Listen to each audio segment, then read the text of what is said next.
No céu, um clarão que vinha do mar. Foram mais de 1000 raios numa tempestade na madrugada de hoje. Assustador. Você vai ver já já e também a previsão para o fim de semana prolongado. 2 irmãos, idade 13 e 16 anos. Um deles foi morto, o outro baleado.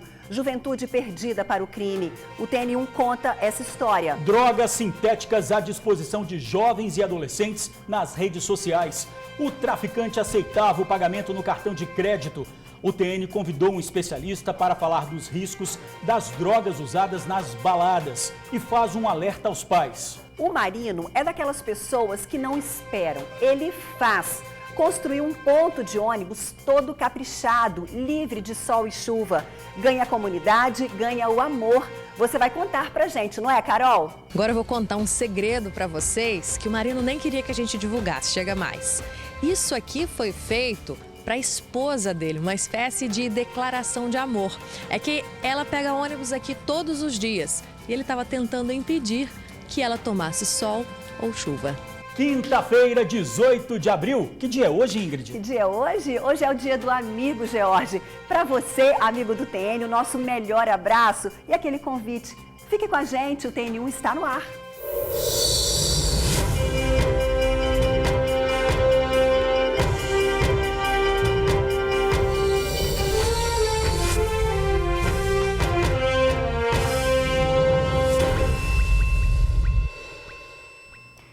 Oi, pessoal, bom dia. Olá, bom dia. O TN1 começa com o desespero em frente a uma igreja em Cariacica. 2 irmãos de 16 e 13 anos foram baleados na porta do templo. Eles passavam na frente da igreja quando foram atingidos. O crime aconteceu às 11h30 da noite na avenida principal de Nova Rosa da Penha 2, em Cariacica. De acordo com testemunhas, 2 bandidos numa moto passaram atirando. Lucas Freitas Cipriano, de 16 anos, morreu na hora. O irmão dele, de 13, levou tiros na barriga e na perna.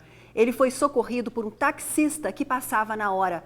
Tiros também atingiram a parede de uma loja e da igreja. E moradores disseram ter ouvido disparos de metralhadora. Um comerciante tinha acabado de chegar em casa e também escutou os disparos. A gente tinha acabado de fechar o estabelecimento. Assim que descemos, começou os disparos. Foi uma sequência, mais de 20 tiros. Ninguém viu nada, só escutei muitos tiros. E depois, quando eu escutei alguns barulhos, quando eu fui ver, se encontramos rapazes caídos ali no chão, né? Um já se encontrava morto, o outro baleado.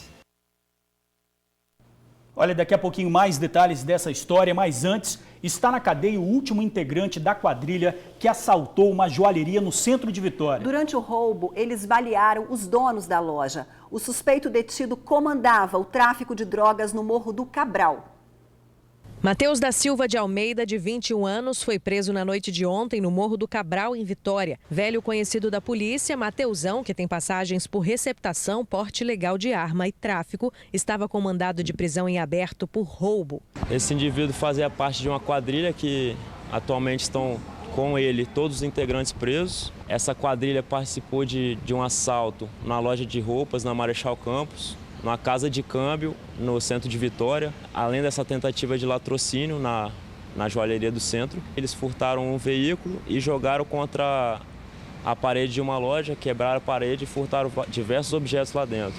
Depois se evadiram. O crime pelo qual Mateusão foi preso aconteceu no início do ano passado. Ele e outros 3 comparsas tomaram uma joalheria do centro de Vitória em assalto e atiraram contra os donos do estabelecimento. Com 6 tiros. O rapaz ainda teve muita sorte, o bandido ainda atirou nele e não conseguiu acertar nenhum. Mateusão era um dos gerentes do tráfico do Morro do Cabral. Com a prisão dele, a polícia dá por encerrado o caso da joalheria e de pelo menos outros 3 crimes cometidos pela quadrilha na capital. Ele foi preso ontem após o patrulhamento da Força Tática no Morro do Cabral por volta de 8h30 da noite. Haviam mais 2 indivíduos armados com ele, local conhecido pelo intenso tráfico de drogas. Todos os 3 tentaram empreender fuga, mas o Matheus foi alcançado pela equipe. Agora, Ingrid, a gente fala daquele absurdo ataque de 2 menores a um sargento da PM numa pizzaria em Guarapari. A arma usada para atirar no sargento foi encontrada. A pistola 380 estava numa mata nos arredores de uma casa no bairro Bela Vista. local onde o menor de 17 anos, um dos acusados do crime, foi localizado. Os policiais chegaram ao local depois de receber uma denúncia anônima. Os agentes identificaram que havia um projétil agarrado na saída da arma, ou seja, o revólver falhou. Eles acreditam que, caso isso não tivesse acontecido, o sargento da PM certamente estaria morto. A arma será encaminhada para o Departamento Especializado de Investigações Criminais. Puxa vida, que livramento, né? O sargento Eduardo Gomes Libardi foi baleado dentro de uma pizzaria em Guarapari. Os criminosos chegaram, renderam o PM e depois foram pegar o dinheiro no caixa. O PM não reagiu, mesmo assim o bandido atirou. Logo depois fez novos disparos. Os 2 menores acusados do crime foram apreendidos. O sargento, que tem 15 anos de polícia, continua internado no Hospital São Lucas, em Vitória. E falamos agora da prisão do traficante que vendia drogas na porta de escolas em Jardim da Penha. O vendedor Guilherme Terra Gomes, de 25 anos, foi detido no apartamento onde morava. Ele é suspeito de vender drogas sintéticas numa universidade e também em 2 escolas particulares. Pois é, foram apreendidos frascos de loló, embalagens de MD, droga semelhante ao êxtase, comprimidos de LSD e maconha. Ele criou até um selo de qualidade. 2 máquinas de cartão de crédito também foram apreendidas. Elas eram usadas na venda dos produtos. E olha, o delegado responsável pela prisão deu detalhes da investigação. Vamos ver. Ele tinha mais ou menos 2 litros de loló, diversos frascos e materiais que ele montava o recipiente do qual ele colocava o entorpecente, inclusive com uma logomarca dele, né, uma etiqueta que é promocional dele, né, e também 6 gramas de MD, que é aquela metanfetamina que nós já fizemos algumas apreensões esse ano. O destaque também dele é que ele usava gás metano, aquele gás usado no isqueiro, para produzir e acondicionar o entorpecente dentro do recipiente. E é um gás corrosivo, altamente lesivo à saúde da pessoa. Que ele fazia a venda para adolescentes, pessoas a partir de 14, 13 anos, que estudam naqueles colégios particulares maiores ali do bairro Jardim da Penha, tá? Para universitários, também esse tipo de entorpecente, e também fazia a venda com cartão de crédito e débito. Olha, pessoal, essas drogas sintéticas causam um estrago no organismo. Especialistas ouvidos pelo TN1 mostram que o preço que se paga ao usar o entorpecente são problemas graves de saúde e até a morte. Elas são minúsculas, chamativas, prometem viagens alucinantes.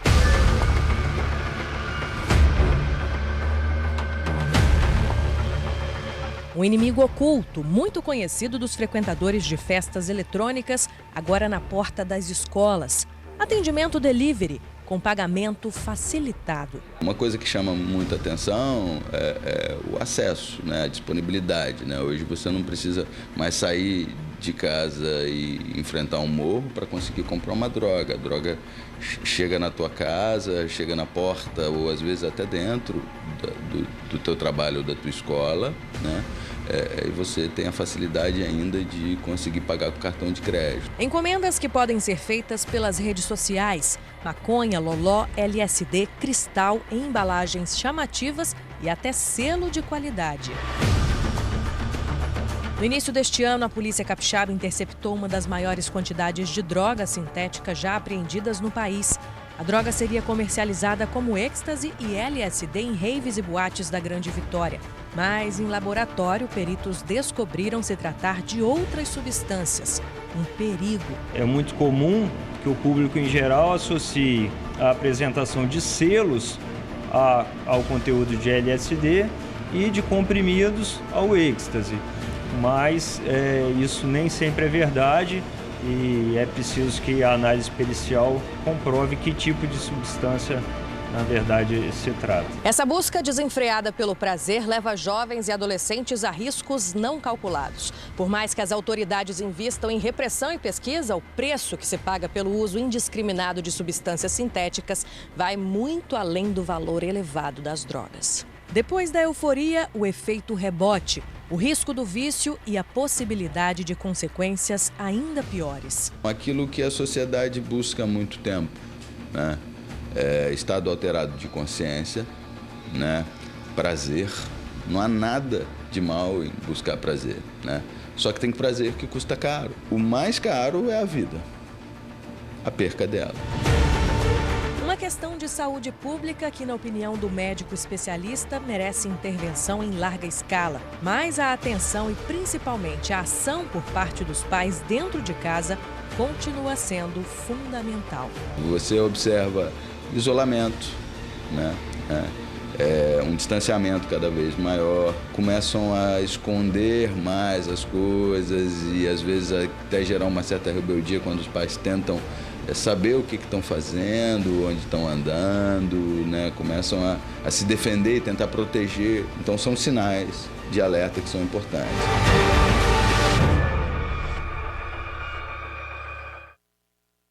A gente viu aí a prisão de um traficante que vendia drogas na frente de 2 escolas particulares numa universidade, provavelmente é a UFES, já que ele estava ali em Jardim da Penha. E a gente já mostrou aqui também essa semana os traficantes no morro armados, amedrontando.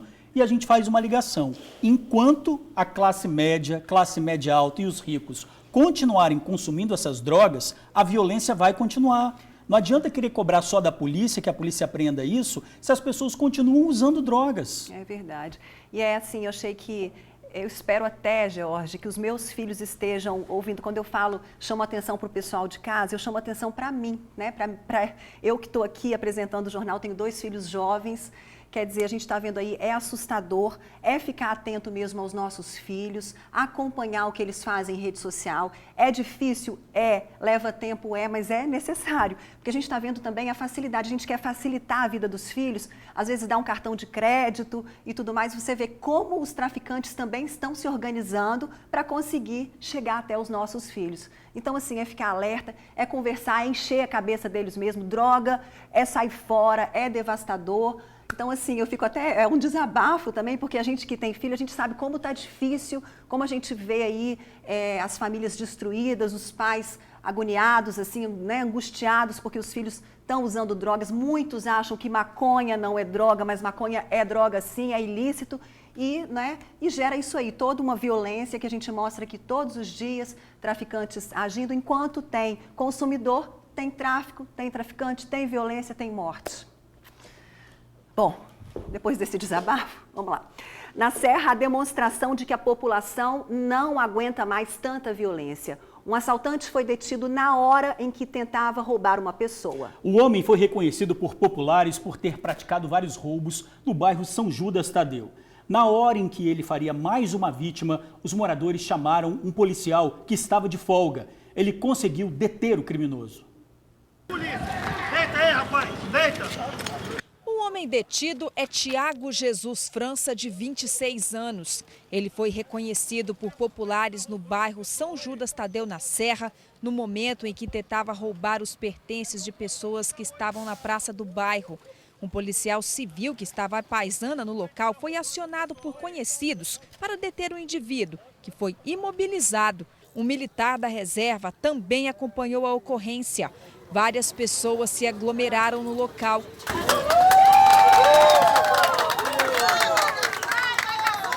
Este morador, que preferiu não se identificar, foi quem acionou os policiais. Ele conta que o suspeito vinha fazendo vítimas na região há cerca de 2 meses. Esse indivíduo ele já estava assaltando o nosso bairro, na comunidade lá, há mais de 2 meses. Ele cometia em média de 3 assaltos por semana. A atuação criminosa do suspeito no bairro era comunicada entre os moradores num aplicativo de mensagens no celular. Segundo a ocorrência, várias pessoas ligaram para os CIODs horas antes da prisão e relataram que o suspeito estava agindo no bairro. Este policial civil, que preferiu não se identificar, foi quem deteve Tiago, no momento em que ele anunciava mais um roubo. Quando me aproximei, era um motoqueiro de capacete, tentou evadir-se, subiu na moto e eu me identifiquei como policial e pedi que ele botasse a mão na cabeça e saísse da moto. As vítimas contaram que o alvo do criminoso era pessoas em via pública, principalmente mulheres e crianças. E durante a abordagem, ele pedia celulares e fazia ameaça às vítimas. Porém, durante a prisão, aqui neste ponto, na tarde dessa quarta-feira, ele não estava com nenhuma arma. As vítimas disseram à polícia que o suspeito circulava no bairro numa moto vermelha, veículo que foi apreendido no momento da prisão. O suspeito foi encaminhado à Delegacia Regional da Serra. Vítimas que reconheceram o detido também estiveram na delegacia. O suspeito foi autuado por roubo. Segundo o representante da comunidade, já foram realizadas reuniões entre a população e a polícia, mas os registros de roubos na região continuam e aumentaram nos últimos 5 meses. Isso já vem por volta de uns 5 meses praticando esse assalto diariamente. E todos hoje, no caso rouba um hoje, amanhã já rouba outro. Esse indivíduo pratica roubos direto aqui no nosso bairro. Com essa moto, aí já tem registro dessa moto dele. Então ele vem questão de roubar celular, abordando, ameaçando o morador dentro da comunidade. Então a comunidade está assustada. O homem foi autuado por roubo e já está no presídio. Resta saber até quando, né? A PM diz que se baseia no mapa do crime e nas informações passadas pela comunidade para fazer as ações de segurança, como policiamento 24 horas e cercos táticos. E a prefeitura informou que a Guarda Municipal já atua no bairro. Agora vejam que tristeza. Em Nova Rosa da Penha, Cariacica, 2 irmãos foram baleados e um deles morreu na hora. Os disparos causaram pânico entre moradores e também atingiram muros e o comércio. O adolescente morto tinha 16 anos e o outro, que está internado, apenas 13. Os 2 tinham saído de casa por envolvimento no tráfico de drogas. Os 2 irmãos foram baleados na avenida principal de Nova Rosa da Penha, que fica em Cariacica. Eram 11h30 da noite de quarta-feira e os 2 estavam nesta esquina, quando 2 homens em uma moto chegaram já atirando. Tiros que acertaram a parede do comércio e dessa igreja. A porta de vidro dela e do salão foram atingidas. Lucas Freitas Cipriano de Jesus, de 16 anos, morreu na hora e em frente à porta da igreja. No corpo dele foram contados 13 perfurações. O irmão dele, um adolescente de 13 anos, foi baleado. 7 foram as perfurações. Ele foi socorrido ainda com vida para o hospital. De acordo com os moradores, foram tantos os disparos que parecia que tinham sido usado até uma metralhadora para cometer esse crime. E olha, ficaram muitas marcas, como nós já mostramos, inclusive aqui, olha que coisa interessante. Aqui, ó, aqui do lado, o salão de beleza, ó, também foi atingido. Do lado do salão, uma igreja tinha até culto, só que ele já tinha acabado. E os fiéis ainda estavam lá dentro em vigília. Mas olha, gente, por pouco, ninguém ficou ferido lá dentro, apesar dessa quantidade de disparos que vocês já viram aqui. De acordo com a polícia, Lucas e o irmão dele moravam com a avó, porque a mãe teria morrido de depressão, de acordo com os moradores, e o pai está preso. E o adolescente que sobreviveu e foi socorrido teria inclusive sofrido uma tentativa de homicídio na ilha de Santa Maria, em Vitória, no ano passado. A comerciante tinha acabado de fechar o restaurante. Estava entrando em casa quando ouviu os disparos. A gente tinha acabado de fechar o estabelecimento. Assim que descemos, começou os disparos. Foi uma sequência, mais de 20 tiros. Ninguém viu nada, só escutei muitos tiros. E depois, quando eu escutei alguns barulhos, quando eu fui ver, encontramos rapazes caídos ali no chão, né? Um já se encontrava morto, o outro baleado. A gente fica triste, né? Porque são jovens. Há 6 meses, Lucas havia saído de casa e há 1 mês o irmão dele fez o mesmo e também saiu. A família, procurada, não quis gravar a entrevista. Pois é, como disse a comerciante, uma pena ver 2 adolescentes que de forma tão precoce se envolvem com o tráfico de drogas. Infelizmente, um deles encontrou o caminho esperado no mundo do crime, a morte. A vida desses meninos que viviam sem a mãe e estão com o pai preso acabou sem uma base, né? É a desestrutura familiar. A avó não conseguiu evitar o pior. Eles quiseram traçar o próprio destino, mas infelizmente escolheram uma via sem volta, não é, Jorge? Pois é, a gente viu aí que são 2 adolescentes que entraram para o mundo do crime fazendo o serviço sujo, não é? Aquele serviço de envolvimento, de venda de droga, de envolvimento com Aviãozinho, droga. possivelmente. E agora há pouco a gente mostrou o caso de adolescentes, de pessoas que moram num bairro de classe média alta, que sustentam alimentam isso, né? alimentam essa situação. Então, quer dizer, são dois lados da moeda, mas o que está aqui, o que pede segurança nesses bairros, está contribuindo para aumentar exatamente esse problema.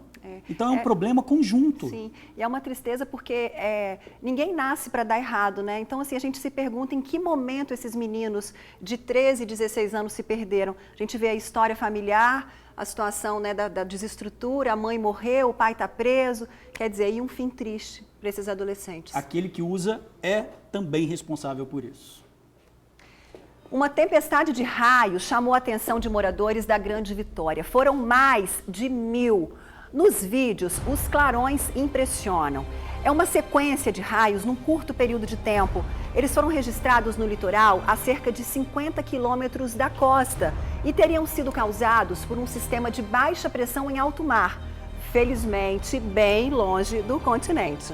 Pois é, imagem impressionante, né? Olha só, como fica o tempo então nesse feriado, hein? A previsão é de muitas nuvens e possibilidade de chuva intensa em todo o litoral. De acordo com o Instituto Nacional de Pesquisas Espaciais, o INPE, 17 cidades no estado continuam com aviso de atenção para acumulados de chuva e tempestades de raios. Na Grande Vitória, as temperaturas variam entre 22 e 30 graus. Então, quer dizer, um fim de semana aí turbulento no tempo, né? Pois é, sem praia e sem piscina. Chuva de infrações. Mais de 600 motoristas foram multados nos últimos 3 meses em Cariacica. Eles foram flagrados pelas câmeras de monitoramento da cidade. As ruas da cidade de Cariacica estão sendo monitoradas. A prefeitura tem 113 câmeras espalhadas pelo município e dessas 18 começaram a flagrar infrações de trânsito. A ideia disso não é gerar receita para o município, e sim trazer uma cultura nova para a cidade e trazer segurança à vida das pessoas que vêm à nossa cidade. Em um período de 3 meses, de janeiro a março, os agentes de trânsito na central de vídeo monitoramento multaram mais de 600 motoristas. E é aqui, na Avenida Expedito Garcia, em Campo Grande, que a maioria das infrações está sendo cometida. As campeãs na ordem são andar na contramão, estacionar em local proibido e dirigir sem o cinto de segurança. Parece que os motoristas precisam de mais atenção às placas de sinalização. Nós demos início com a central de monitoramento na fiscalização referente às infrações de trânsito a partir de janeiro. Trabalhamos aí em 90 dias com trabalho educativo, através das câmeras de vídeo, com os nossos agentes, campanhas educativas, a partir do princípio que as pessoas entendam que está tendo a fiscalização na cidade através do vídeo, os acidentes que aconteciam na cidade também diminuíram. As leis existem para manter o trânsito em ordem e dar segurança às pessoas. E já que as placas acabam não sendo suficientes, as câmeras vêm para somar esforços com a guarda. Em casos de infrações, os agentes são acionados e vão ao local para orientar os motoristas. Tenha atenção e respeite a sinalização. E é por segurança não só a sua vida, mas as vidas das pessoas que transitam aqui na nossa cidade. Agora, a violência contra crianças e adolescentes. Na internet, ele não escondia o rosto. Na cara de pau, pedia fotos íntimas para as crianças. O suspeito acabou descoberto depois de uma denúncia feita pela mãe de uma das vítimas, que mora aqui no Espírito Santo.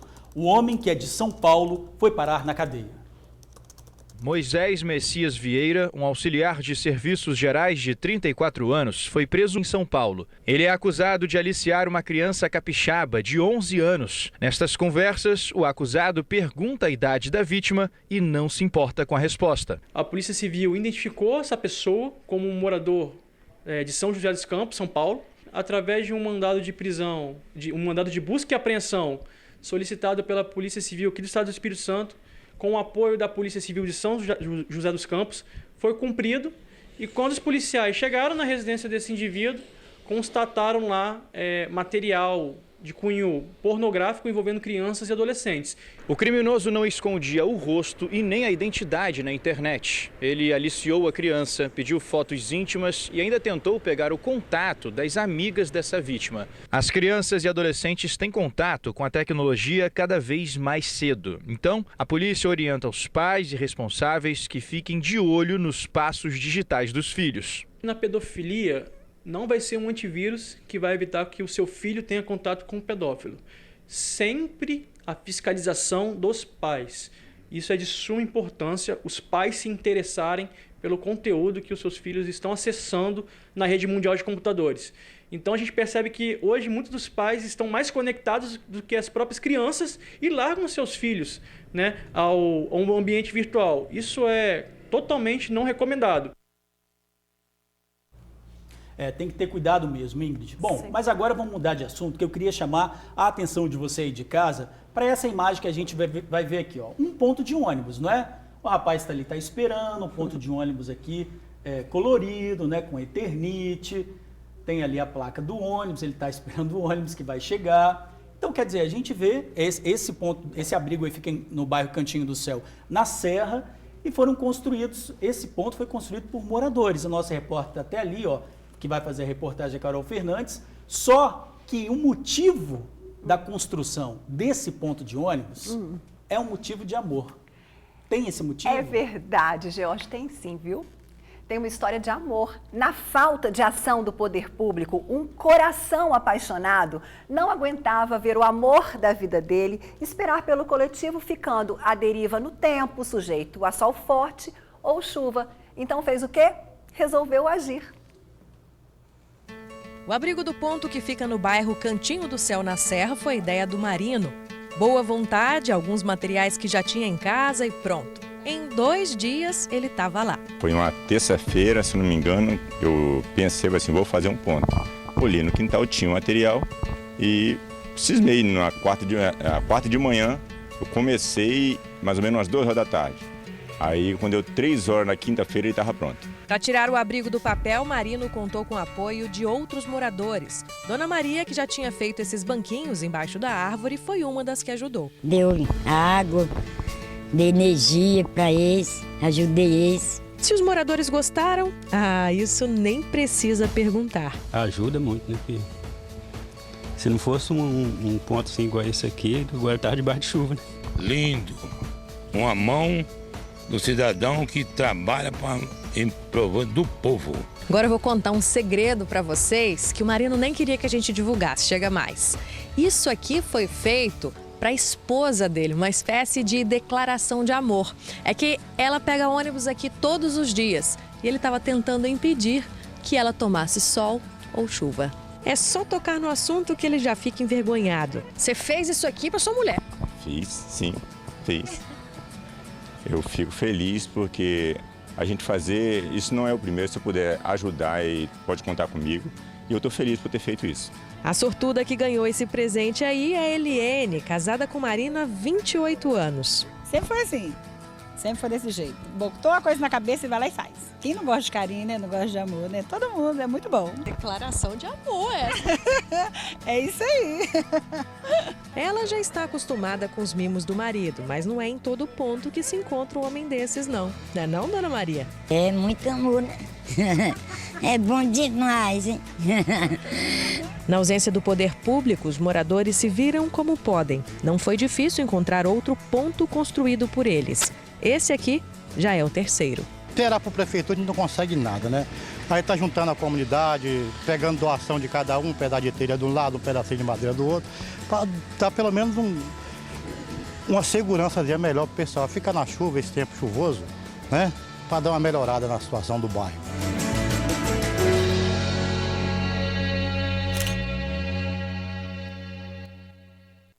Para falar a verdade, eu acho que deve ter um monte de mulher com invejinha branca do Marino, né? Não, essa Eliene, que prova de amor, hein? Que bacana, né? É claro que teve a prova de amor, mas toda a comunidade ali ajudou num problema que é recorrente, sim, né? Sim. Ficar esperando o ônibus ali na chuva, no sol, enfrentando as intempéries aí da vida. Complicado. Não é? Agora vamos ver a resposta. A prefeitura disse que existem 600 abrigos de ônibus na Serra e outros 500 serão construídos até o próximo ano, inclusive no bairro Cantinho do Céu. Eu acho que eles deviam permanecer pelo menos com a cor, né, Ingrid? Porque a cor ali simboliza o amor, simboliza a união e criar um abrigo diferente, né? Não padronizado ali no bairro, para permanecer exatamente essa iniciativa aí dos moradores. Ai, adorei contar essa história. Muito bom. Bom, e nós estamos aqui trabalhando, entrando com carinho aí na sua casa, mas muitos já pegaram a estrada ou estão na rodoviária prontinhos para curtir o feriadão. E quem acompanha esse vai e vem, traz informações para a gente ao vivo, é o repórter Luciano Rosetti. Boa tarde, Luciano. É isso mesmo, George, Ingrid, amigo do TN, véspera de feriadão chegando, batendo as portas aí. Com isso, o movimento nas estradas do Espírito Santo acaba aumentando. Com isso, também há necessidade de aumentar a fiscalização nas estradas que cortam o nosso estado. Por isso, a Polícia Rodoviária Federal criou a operação chamada Operação Semana Santa, que começou à meia-noite de hoje e vai até às 11h59 da noite do próximo domingo. Nós estamos aqui com o inspetor Valdo Lemos, da Polícia Rodoviária Federal, que vai dar mais detalhes para nós a partir de agora, ao vivo. Então, inspetor, como é que essa operação vai funcionar? Boa tarde. Boa tarde a todos. Como você bem asseverou, o movimento nas estradas vai aumentar, né? Ele é diluído hoje, essa saída para o feriado no dia de hoje, né? Durante a tarde, também à noite e amanhã até o meio-dia, e a volta com certeza será concentrada no domingo pela parte da tarde. Então, devido a esse aumento de fluxo que é esperado, nós estamos aumentando o efetivo da PRF com a participação de servidores que desempenham atividades administrativas para reforçar o policiamento, bem como policiais sendo convocados em escalas extras, para a gente estar aumentando a presença aí da Polícia Rodoviária Federal ao longo das rodovias, para estarmos passando essa sensação de segurança, essa presença, para que os condutores possam ir e voltar com segurança nesse feriado. Agora, em quais pontos ou então em quais rodovias vocês esperam uma maior movimentação? O aumento na BR-101 sempre, né, é tradicional que ocorra um aumento de fluxo em toda a extensão da BR-101, e a BR-262, que tem destinos, né, Pedra Azul, interior do estado. Então, pela região de montanha, a gente sempre espera e sempre acontece um aumento de fluxo nesses trechos, e são os trechos que nós vamos ter maior atenção. Agora, acontecem muitas infrações também, né? Quais são as mais comuns? Exatamente, acontece muito o excesso de velocidade, então a PRF estará lançando mão dos radares portáteis, são aqueles radares que são colocados no suporte ou são operados manualmente pelo policial, né, para tentar coibir o excesso de velocidade, que é um causador de acidente, juntamente com as ultrapassagens proibidas, né? Então as viaturas estarão dispostas na rodovia fiscalizando o excesso de velocidade e também as ultrapassagens indevidas, né, as proibidas ou forçadas, que sabidamente são causadoras de acidente e com maior gravidade. E com isso, né, aumentam os números de multas, infrações. Quais são as punições mais comuns? Exatamente, né? O excesso de velocidade, como eu falei, é uma infração muito comum. Lembrando que se a pessoa transitar em mais de 50% da velocidade permitida, a multa ela tem um valor alto e acontece até a suspensão da CNH do condutor, né? Se é 60%, se ele passa acima de 90%, exemplo, né? Acima de 50%.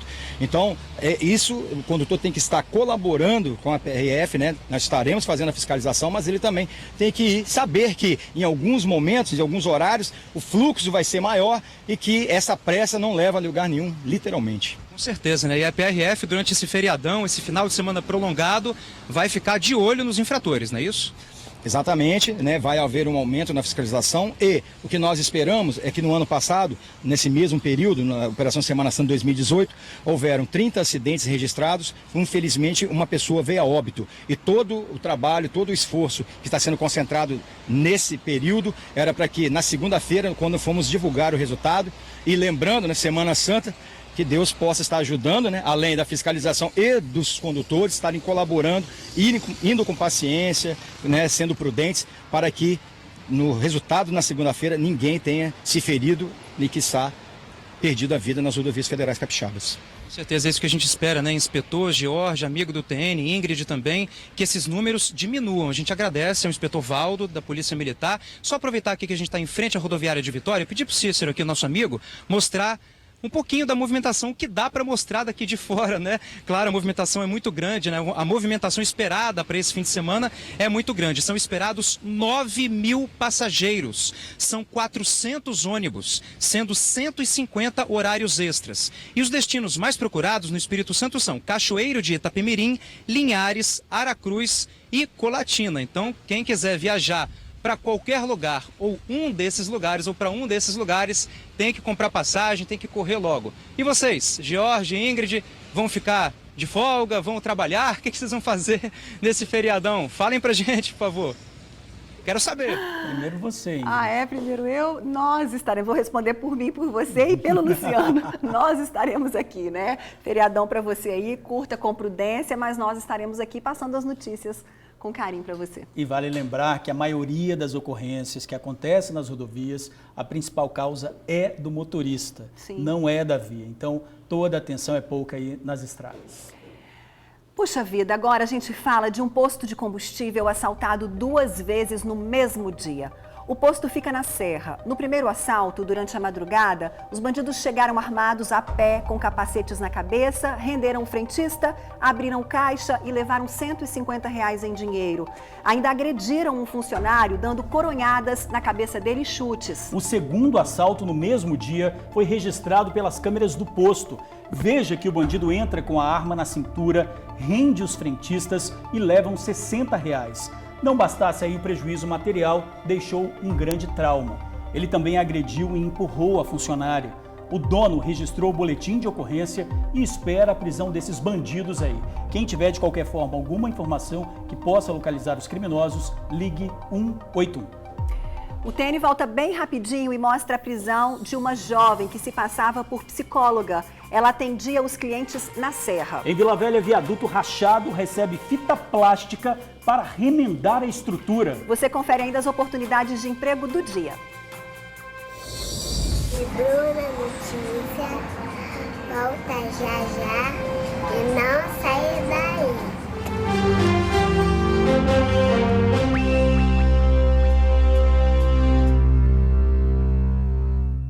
Agora olha só isso, o viaduto está tão ruim que alguém fez uns remendos nele com abraçadeiras. É isso mesmo. Quem precisa passar pela estrutura que fica em São Torquato, Vila Velha, morre de medo. A cena traz medo para quem passa nesse viaduto em São Torquato, Vila Velha. Várias abraçadeiras foram colocadas para segurar parte da estrutura, algo que já é precário, tendo em vista que as vigas já estão expostas e o concreto se deteriorando. O que pode acontecer, sabe o que é que de repente está andando aqui, a ponte pode desabar. Ou aquelas marquesas ali em cima ali, pode cair em cima de alguém. Numa simples passagem aqui, sem perceber, ou sem parar um pouco para pensar, pode estar caindo em cima de qualquer pessoa. Se já é difícil para quem passa de bicicleta, a pé então nem se fala. André se sente totalmente inseguro. Você não tem tanta segurança igual antes, né? Você já vê que a ponte está bem deteriorada, caminhão passando, ônibus passando, carga para cima e para baixo. Isso aí com o tempo, né? O peso, o esforço e tudo mais, você vai deteriorando mais ainda. A situação é antiga, segundo os moradores. O local fica ao lado da sede da Polícia Federal, mas parece que as autoridades ainda não enxergaram os problemas. A sensação que nós temos ao passar por essa passarela aqui é de que a estrutura pode cair a qualquer momento. Toda vez que passa um carro aqui do lado na pista, tudo começa a tremer. A insegurança é muito grande. Quando você está aqui em cima, aqui andando, o carro está passando, dá para ver a vibração que dá em cima da passarela aí. Que segurança tem isso para nós? Nenhuma. Até agora, ninguém sabe quem colocou as abraçadeiras. O que todos sabem é que desse jeito não dá para ficar. Trazer os engenheiros aqui, ver se está no risco certo ou não e já procurar fazer uma reforma, entendeu? Acho que a primeira mão seria uma reforma. Pois é, a Prefeitura diz que uma equipe vai ao local fazer uma avaliação e eliminar qualquer risco de acidentes. As partes da estrutura que estiverem soltas serão removidas. Pontas de vergalhão irregulares também serão retiradas. Em 2 meses começam os reparos no guarda-corpo. O serviço de pavimentação na via começa em 15 dias. Quanto à revitalização total do viaduto, ainda vai demorar, infelizmente. Um projeto ainda será feito. Agora, gente, vejam essa. Uma jovem foi presa em flagrante, acusada de se passar por psicóloga na Serra. Caroline Souza Ribeiro, que aparece sorrindo aí na foto, dentro da delegacia, foi presa num prédio comercial no bairro Valparaíso. Ela oferecia atendimento para crianças autistas pela internet. teria tentado participar de uma colação de grau, mesmo sem ser formada. Incrível isso, né? No perfil dela, numa rede social, dizia ser psicóloga da Secretaria de Justiça. A polícia localizou a suspeita depois de uma denúncia do Conselho Regional de Psicologia. Quando os policiais chegaram, Caroline estava atendendo uma pessoa. Ela foi autuada por estelionato e levada para o presídio. A Secretaria de Justiça confirma que ela não faz parte do quadro de servidores.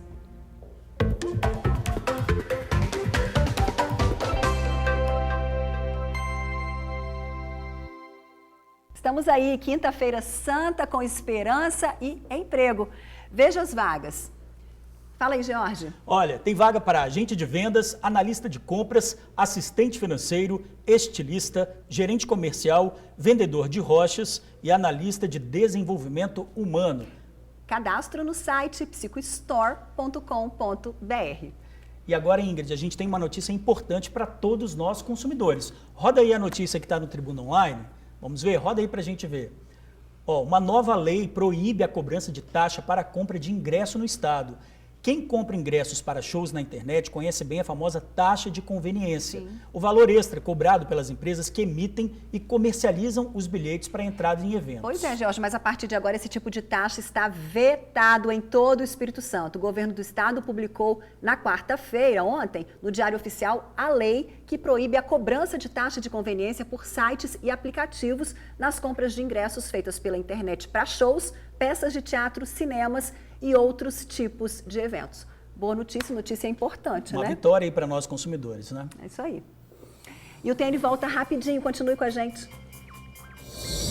Meu nome é Alana, eu sou da Serra, o meu bairro é Morada de Laranjeiras e a Tribuna Montajá.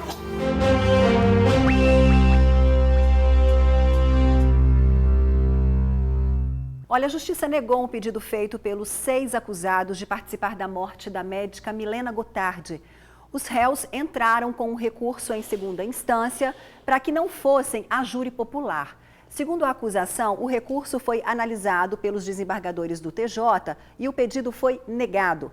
Milena Gotardi foi assassinada em setembro de 2017, no momento em que saía do Hospital das Clínicas, em Maruípe, Vitória. O ex-marido da médica, Hilário Frasson, o pai dele, Esperidião Frasson, e outros 4 envolvidos no crime continuam presos. Com a decisão, o juiz responsável pelo caso está autorizado a marcar a data do julgamento.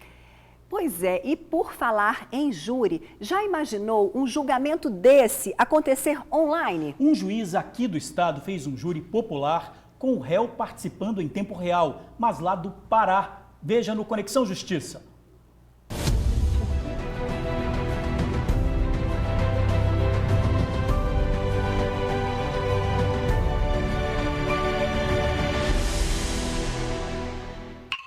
As imagens podem até parecer de um júri normal, mas há um detalhe: o réu não estava fisicamente presente no plenário. Lá do Pará, a mais de 3.000 quilômetros do Espírito Santo, o acusado participou do julgamento via videoconferência. O júri aconteceu em Colatina, noroeste do estado. O juiz responsável pelo caso, Dr. André Guache, já havia tentado trazer o réu para a cidade pelo menos umas 3 vezes, mas não tinha conseguido. Foi então que o magistrado teve ideia da videoconferência. Em conversa com o Ministério Público e a Defesa, ficou acordado que o réu seria ouvido à distância, porém em tempo real. Utilizamos o Sistema Nacional de Videoconferência do próprio Conselho Nacional de Justiça. Ele estava dentro de uma unidade prisional do estado do Pará. Estava acompanhado de um advogado lá no sistema prisional que tinha contato simultâneo com o advogado que estava realizando o plenário. Antes do plenário do júri, o advogado lá em Colatina teve a oportunidade de se entrevistar com o réu, né, também por videoconferência, com o advogado que estava do lado do réu lá no Pará, e ele acompanhou todo o júri. Fizemos um interrogatório por videoconferência, ele acompanhou todo o júri, todos os debates, podendo constantemente fazer intervenção por intermédio do advogado. E ao final, ao proferir a sentença, eu gravei também por videoconferência a transmissão, né, do julgamento para ele. Então li a sentença, proferi a sentença, dei ciência para ele dos termos, né, do que foi decidido pelos senhores jurados e da condenação, que no caso resultou ali uma condenação por 3 crimes daquele réu. O acusado foi condenado a uma pena de 37 anos e 6 meses de reclusão pelos crimes de homicídio, extorsão e destruição de cadáver. Um caso de grande repercussão na cidade que teve um desfecho graças à tecnologia. Nós colocamos uma televisão, né, então os jurados tinham o acesso à imagem do réu simultaneamente, em tempo real, ao vivo. E o réu tinha uma imagem de todo o salão do júri ao vivo. Ele tinha a imagem do salão do júri e de que especialmente quem estava no momento fazendo o debate. E a conexão estava muito boa, não tivemos problemas de interrupção. Fizemos as pausas para o lanche, para banheiro, constantemente. E eu questionava constantemente se ele estava ouvindo bem, se ele estava tranquilo, e ele sempre respondendo positivamente. O senhor prestou atenção na sentença? Conseguiu ouvir bem? Conseguiu, senhor. Se o senhor tiver alguma dúvida para falar comigo, estou à disposição. Fique à vontade, pode me perguntar também. O uso da tecnologia nos procedimentos jurídicos tem se tornado comum. Recentemente, o ministro Sérgio Moro defendeu que o interrogatório do réu via videoconferência deveria se tornar regra. Hoje o Estado tem um custo enorme com essa escolta de presos, o custo de diárias para servidores da Secretaria de Justiça, viaturas para fazer esse transporte de presos. Temos um risco muito grande para a segurança.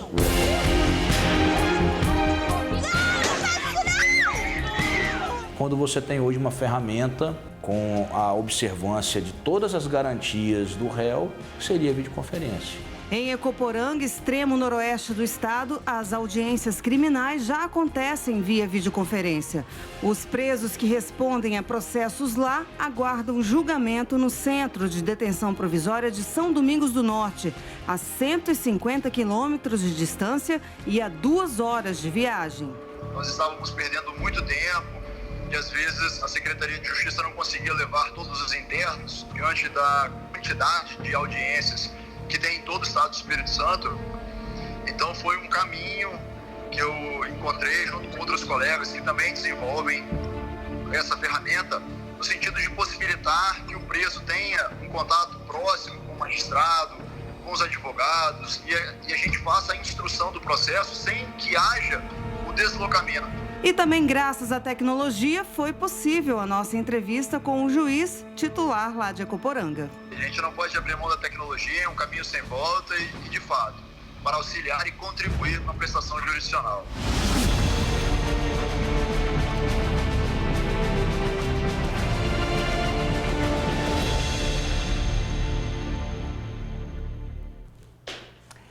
Legal, né? Precisamos mesmo de mais agilidade na justiça e vimos aí que a tecnologia é uma grande aliada. Parabéns aos juízes que já utilizam essa ferramenta e que sirva de incentivo para o judiciário como um todo.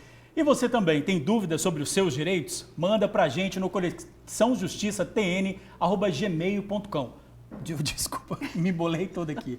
conexãojustiçatn@gmail.com ou na página profissional da Marcele no Facebook, Marcele Altoé Oficial. Bom, e a gente fica por aqui. Obrigada pelo carinho, pela audiência. Lembrando que no Tribuna Online você acompanha todas as reportagens, o TN1 todinho. Um beijo e uma ótima quinta-feira santa para você. Amanhã, feriadão, estaremos aqui esperando você. Estaremos aqui. Obrigado sempre por assistir ao jornal, pela companhia. Agora você fica com a Débora Moraes no Ronda Geral. Até amanhã.